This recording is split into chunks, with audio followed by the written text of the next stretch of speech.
तो बच्चों चलो आज हम स्टार्ट करते हैं क्लास 10th साइंस का चैप्टर नंबर 11 जिसका टाइटल है the human I and the colourful world.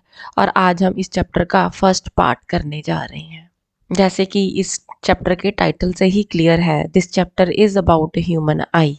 और कैसे ये जो है ह्यूमन आई ये हमें इस कलरफुल ब्यूटीफुल वर्ल्ड को देखने में हेल्प करती है। Human I is one of the most valuable and sensitive sense organs जो कि हमें इस वंडरफुल कलरफुल वर्ल्ड को देखने में हेल्प करती है। अगर हम अपनी आंखें बंद कर लें तो कुछ हद तक हम कुछ ऑब्जेक्ट्स को आइडेंटिफाई कर सकते हैं बाय देयर स्मेल, टेस्ट और if they make some sound तो उनकी साउंड से या by touch. But it is impossible to identify colours when we close our eyes.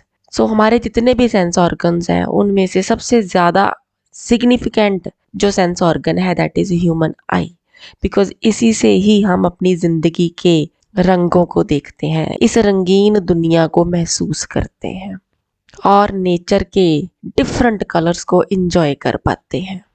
Human आई जो है ये एक कैमरे की तरह होती है, क्योंकि कैमरे की तरह ही इसके अंदर एक लेंस सिस्टम होता है जो कि इमेज बनाता है जब भी लाइट पड़ती है। इमेज कहाँ बनती है? जैसे कि कैमरे के अंदर एक स्क्रीन होती है जिसके ऊपर इमेज बनती है, इसी तरह से ह्यूमन आई के अंदर भी एक सेंसिटिव सी स्क्रीन होती है जिसको हम रेटिना कहते हैं। और ये जो रेटिना है ये एक ऐसी लाइट सेंसिटिव स्क्रीन है जिसके अंदर की स्पेशलाइज्ड लाइट सेंसिटिव सेल्स पड़े होते हैं जो कि इमेज फॉर्मेशन में हेल्प करते हैं। हमारी आंखों का जो आई बॉल होता है वो अप्रोक्सीमेटली स्फेरिकल शेप का होता है with a diameter of about 2.3 centimetre. जो इमेज फॉर्मेशन होती है हमारी आईज के अंदर वो लाइट के एंटर करने से होती है, और लाइट एंटर करती है into the I through a thin membrane जिसको हम कॉर्निया कहते हैं। तो हमारी आंखों का जो सबसे फ्रंट वाला ये पोर्शन है ये अगर साइड से देखो ना आप ध्यान से तो बाहर की तरफ बल्ज्ड आउट होता है, ट्रांसपेरेंट सा हिस्सा होता है बाहर की तरफ निकला हुआ बिल्कुल फ्रंट ऑफ आई बॉल पे, इसी को ही हम कॉर्निया कहते हैं। आप ये वाली वीडियो भी देख सकते हो, ध्यान से देखो तो आप नोटिस कर सकते हो कि बिल्कुल फ्रंट से थोड़ा सा ट्रांसपेरेंट बल्ज्ड आउट सरफेस जो है वो नज़र आता है। ये जो ट्रांसपेरेंट बल्ज्ड आउट सरफेस है that is known as cornea, और कॉर्निया के थ्रू ही लाइट हमारी आंखों के अंदर एंटर करती है। और ज़्यादातर जो रिफ्रैक्शन ऑफ लाइट होनी होती है वो तो कॉर्निया में ही स्टार्ट हो जाती है, बाकी की जो फाइनर एडजस्टमेंट थोड़ी बहुत रह जाती है वो फिर आगे लेंस करता है ताकि लाइट को रेटिना के ऊपर फोकस किया जा सके। चलिए अब हम देखते हैं ह्यूमन आई की इंटरनल स्ट्रक्चर। देखिए ये एक स्फेरिकल सी स्ट्रक्चर है, हम यहाँ पर आई का सेक्शनल व्यू ले रहे हैं, ठीक है। तो ये जो हमारा आई बॉल है इसका जो सबसे बाहर वाला हिस्सा है जो कि फ्रंट से बाहर की तरफ बल्ज्ड आउट होता है इसको हम कॉर्निया कहते हैं। और ये पड़ा हुआ है लेंस। जो लेंस होता है ना हमारी आंखों के अंदर का ये एक जेली लाइक क्रिस्टलाइन लेंस होता है जो कि बाई कन्वेक्स शेप का होता है। ये सीलियरी मसल्स हैं, ये जो सीलियरी मसल्स हैं ये इस लेंस को साइड्स से होल्ड करके रखती हैं। ये जो लेंस है और ये जो कॉर्निया है इसके बीच की ये जो स्पेस है इसके अंदर एक फ्लूइड फील्ड होता है, इसको हम एक्वस ह्यूमर कहते हैं। और लेंस के आगे यहाँ पर आयरिस की मसल्स होती हैं पूरी गोलाई में, लेंस की पूरी गोलाई में। और ये जो आयरिस की मसल्स होती हैं ये एक ओपनिंग के डायामीटर को रेगुलेट करती हैं जिस ओपनिंग को हम प्यूपिल कहते हैं। तो एक्चुअली प्यूपिल से लाइट जो है ना वो फिर आंख के अंदर एंटर करती है, और ये जो है आइरिस की मसल्स ये कॉन्ट्रैक्ट या रिलैक्स करके प्यूपिल के डायामीटर को रेगुलेट करती हैं और ये इंश्योर करती हैं कि कितनी लाइट जो है वो एंटर करे, क्योंकि अगर प्यूपिल छोटा होगा तो कम लाइट अंदर एंटर करेगी और अगर प्यूपिल जो है वो बड़ा होगा तो ज़्यादा लाइट एंटर करेगी। लेंस के पीछे का ये जो स्पेस है इसके अंदर भी एक फ्लूइड फील्ड होता है, इसको हम विट्रियस ह्यूमर कहते हैं। और ये पीछे जो है स्क्रीन ऑफ द आई इसी को हम रेटिना कहते हैं। हालांकि रेटिना के बाहर ये जो आई बॉल है इसकी और भी दो मेम्ब्रेन्स होती हैं रेटिना के बाहर होता है कोरोइड, उसके बाहर होता है स्क्लेरा। लेकिन जो लाइट सेंसिटिव है जिसके ऊपर इमेज बनती है उसको हम रेटिना कहते हैं। और रेटिना के ऊपर लाइट सेंसिटिव सेल्स होते हैं जो कि जब भी लाइट पड़ती है तो एक्टिवेट हो जाते हैं और इमेज फॉर्मेशन करते हैं, एक इम्पल्स क्रिएट करते हैं इलेक्ट्रिकल सिग्नल्स की फॉर्म में, जो कि ऑप्टिक नर्व के थ्रू फिर आगे ब्रेन में जाती है। जब ये सिग्नल्स ब्रेन में पहुंचते हैं तो वहाँ पर इनकी प्रोसेसिंग और इंटरप्रिटेशन होती है जिससे कि हमें ऑब्जेक्ट्स दिखाई देते हैं।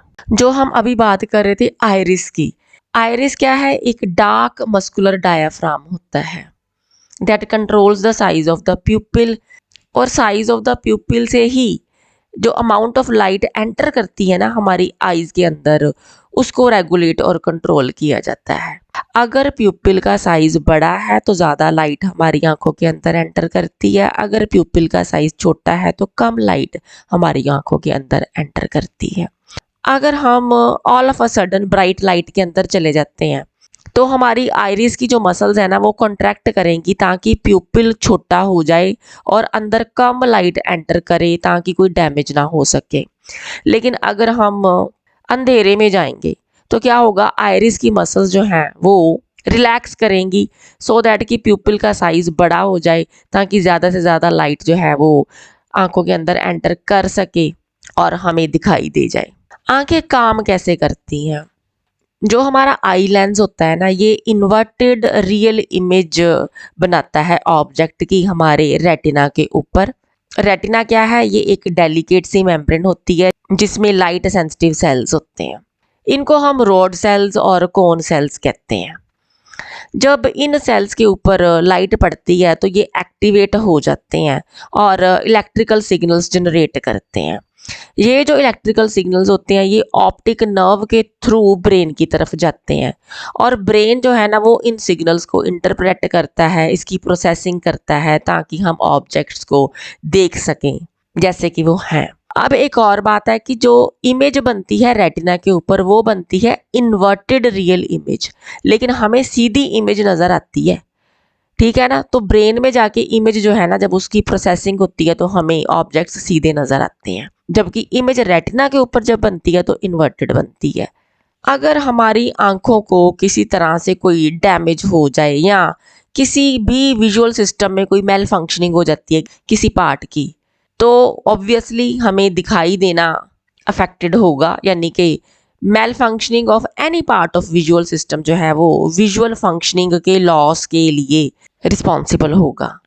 जैसे सपोज कर लो कि जितने भी ऑर्गन्स हैं जैसे कॉर्निया है या प्यूपिल है या आई लेंस है, एक्वस ह्यूमर है, विट्रस ह्यूमर है, ये वो पार्ट्स हैं जिनके थ्रू लाइट जो है ना वो ट्रांसमिट होती है, ठीक है। और कुछ पार्ट्स होते हैं जो कि इस लाइट को इलेक्ट्रिकल इम्पल्स में कन्वर्ट करते हैं, जैसे कि रेटिना हो गया या फिर ऑप्टिक नर्व हो गई जो कि इन इलेक्ट्रिकल इम्पल्सेस को ब्रेन तक लेकर जाती है।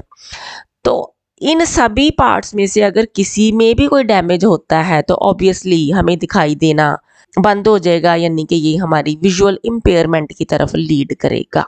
आपने ज़रूर एक्सपीरियंस किया होगा कि जब भी हम ब्राइट लाइट से अंधेरे वाले कमरे के अंदर एंटर करते हैं तो थोड़ी देर के लिए ना हमें कुछ भी दिखाई नहीं देता, जबकि आफ्टर सम टाइम हमें चीज़ें जो है ना वो दिखनी शुरू हो जाती हैं, यानी कि अंधेरे में भी थोड़ी देर के बाद दिखना शुरू हो जाता है। या रात को अगर आप सोने से पहले लाइट बंद करते हो तो थोड़ी देर हमें ठीक से दिखाई नहीं देता, लेकिन थोड़ी देर के बाद हमें अंधेरे में भी कुछ कुछ दिखना शुरू हो जाता है।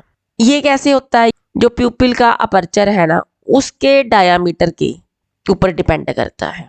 जैसे कि जो हमारी आइरिस की मसल्स हैं वो कॉन्ट्रैक्ट या रिलैक्स करेंगी तो प्यूपिल का साइज बड़ा या छोटा होगा।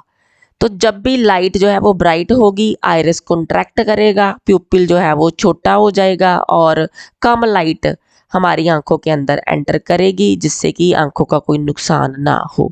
जब हम अंधेरे में होते हैं या डिम लाइट में होते हैं तो आइरिस जो है वो एक्सपैंड कर जाता है ताकि प्यूपिल खुल जाए। जब प्यूपिल जो है वो बड़ा हो जाएगा तो ज़्यादा लाइट एंटर कर सकेगी, उससे क्या है कि हमें अंधेरे में भी देखने में हेल्प मिलती है। नेक्स्ट जो टर्म है that is power of accommodation. देखो जो हमारा आई का लेंस होता है वो एक fibrous jelly like crystalline material का बना होता है, ठीक है ना।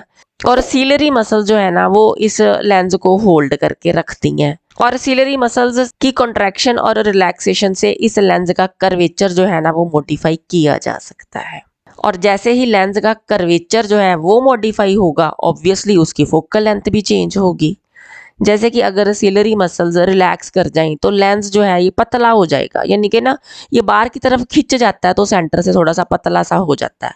जैसे ही लेंस पतला होगा इसकी फोकल लेंथ इंक्रीज करती है। फोकल लेंथ इंक्रीज करती है तो हमें दूर के ऑब्जेक्ट्स जो है ना वो भी क्लियरली दिखाई देते हैं। अगर सीलरी मसल्स कॉन्ट्रैक्ट करती हैं तो इसका जो है लेंस का कर्वेचर बढ़ जाता है, यानी कि सेंटर में ये जो लेंस है ना ये मोटा सा हो जाता है, इसकी फोकल लेंथ डिक्रीज कर जाती है। फोकल लेंथ डिक्रीज करने से क्या होता है कि जो नियर बाई ऑब्जेक्ट्स हैं यानी कि हमारी पास के ऑब्जेक्ट्स हैं वो हमें क्लियरली दिखाई देते हैं। इट मीन्स कि हम कोई नियर बाई ऑब्जेक्ट देखना चाह रहे हैं या हम कोई दूर का ऑब्जेक्ट देखना चाह रहे हैं, ऑब्जेक्ट की दूरी के अकॉर्डिंगली जो हमारी आईज का लेंस है वो अपनी फोकल लेंथ चेंज करता है। यही जो एबिलिटी होती है ना आई लेंस की, to change its focal length and to enable us to see the objects whether these are placed distantly और नियर बाय।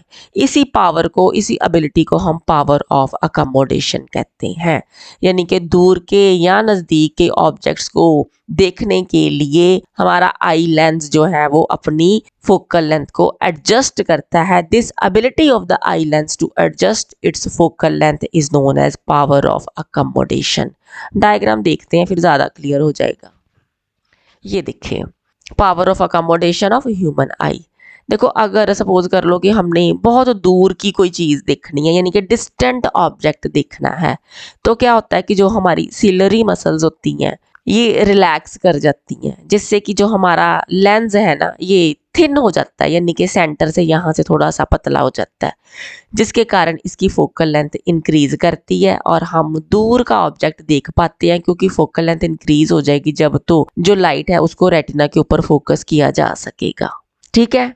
लेकिन जब हम कोई नज़दीक का ऑब्जेक्ट देखना चाहते हैं तो उल्टा हो जाएगा कि जो सीलरी मसल्स हैं वो कॉन्ट्रैक्ट करती हैं, जिससे कि जो लेंस है ना ये मोटा हो जाता है। देखो बीच में मोटा हो गया ना ये, इससे इसकी फोकल लेंथ जो है वो डिक्रीज कर जाती है। जब फोकल लेंथ डिक्रीज करती है तो ये लाइट को रेटिना के ऊपर फोकस कर देता है, जिससे कि हमें नियर बाय ऑब्जेक्ट भी क्लियरली दिखने शुरू हो जाते हैं। सो सीलरी मसल्स के रिलैक्स होने से शेप ऑफ लेंस थिन हो जाती है, फोकल लेंथ बढ़ जाती है, डिस्टेंट ऑब्जेक्ट्स हमें क्लियरली दिखाई देते हैं।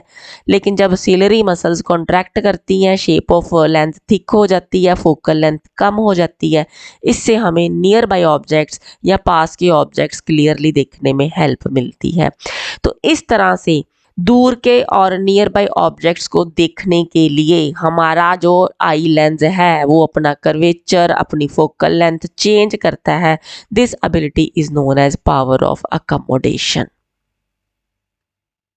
Least distance of distinct vision क्या होता है? देखो मिनिमम किसी ऑब्जेक्ट का हमारी आंखों से कितना डिस्टेंस हो जिससे कि हम उस ऑब्जेक्ट को क्लियरली देख सकें without any strain on our eyes, यानी कि आंखों पर किसी भी तरह से कोई स्ट्रेन पड़े बिना किसी ऑब्जेक्ट को देखने के लिए कम से कम कितनी उस ऑब्जेक्ट की दूरी होनी चाहिए हमारी आंखों से, इसी को हम least distance of distinct vision कहते हैं, जिसको हम कैपिटल डी लेटर से डिनोट करते हैं। और नॉर्मल आईज के लिए इसकी वैल्यू 25 सेंटीमीटर होती है।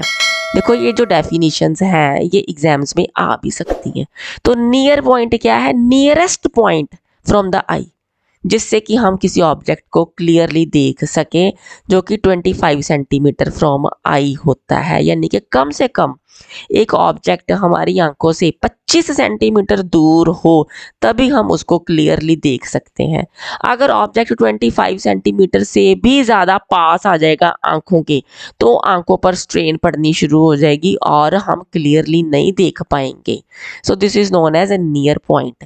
फार पॉइंट क्या है कि कितनी मैक्सिमम दूरी हो सकती है किसी ऑब्जेक्ट की हमारी आंखों से ताकि हम उसको क्लियरली देख सकें। तो भाई ह्यूमन आइज के लिए तो ये इन्फिनिटी है है ना। हम चांद, सितारे, सूरज सभी को देखते ही है ना, वो इन्फिनिटी पे ही है ना हमसे। तो ये फार पॉइंट क्या हुआ फिर, इन्फिनिटी हो गया। इट मीन्स हमारी जो रेंज ऑफ नॉर्मल विजन है वो कितनी है, between infinity and 25 centimetre from the eye. यानी कि कोई भी ऑब्जेक्ट अगर हमने क्लियरली देखना है तो कम से कम 25 सेंटीमीटर अवे होना चाहिए हमारी आंखों से। दूरी जो है वो जितनी मर्जी इन्फिनिटी तक हो सकती है, तो यही जो है 25 सेंटीमीटर टू इन्फिनिटी ये हमारी नॉर्मल रेंज है विजन के लिए। इट मीन्स जब भी हम पढ़ते हैं तो कम से कम जो बुक है वो हमारी आंखों से 25 सेंटीमीटर दूर होनी चाहिए। ठीक है, नॉर्मल आइज के लिए कितनी दूरी चाहिए किसी भी ऑब्जेक्ट की, 25 सेंटीमीटर अवे होनी चाहिए कोई भी ऑब्जेक्ट अगर हम उसको क्लियरली देखना चाहते हैं तो ये हो गया near point of the eye, यानी कि नजदीक का ऑब्जेक्ट कम से कम 25 सेंटीमीटर दूर हो। फार पॉइंट क्या है, इन्फिनिटी। तो इतनी दूर के हमें ये जो है स्टार्स नजर आते हैं, है ना।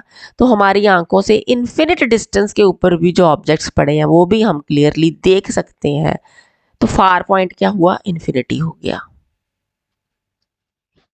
हमारी दो आंखें होती हैं, है ना, एक नहीं होती। इसका क्या बेनिफिट है, बहुत बेनिफिट है। देखो हमारा जो ह्यूमन बीइंग्स का हॉरिजॉन्टल फील्ड ऑफ व्यू होता है, एक आंख के साथ हम 150 डिग्रीज देख सकते हैं। ठीक है ना, फील्ड ऑफ व्यू कितना है 150 विद वन आई, लेकिन दो आंखों के साथ ये 180 डिग्रीज तक हो जाता है। आपने ना कई एनिमल्स देखे होंगे, स्पेशली प्रे एनिमल्स, उनकी जो आंखें होती है ना वो एक दूसरे से बिल्कुल ऑपोजिट साइड्स पर होती हैं। बर्ड्स में भी आप देख सकते हो, फिश में भी आप देख सकते हो कि जो आईज होती हैं वो ऑपोजिट टू ईच अदर होती हैं। वो क्यों होती हैं, क्योंकि ये प्रे एनिमल्स हैं, ये दोनों साइड से maximum widest possible field of view जो है ना वो देखना चाहते हैं। बट ह्यूमन बीइंग्स के केस में क्या होता है कि हमारी जो दोनों आंखें होती हैं वो हमारे फ्रंट ऑफ आवर हेड पर आ जाती हैं। उससे क्या है कि हमारा जो फील्ड ऑफ व्यू है वो कम हो जाता है। It favours स्टीरियोप्सिस।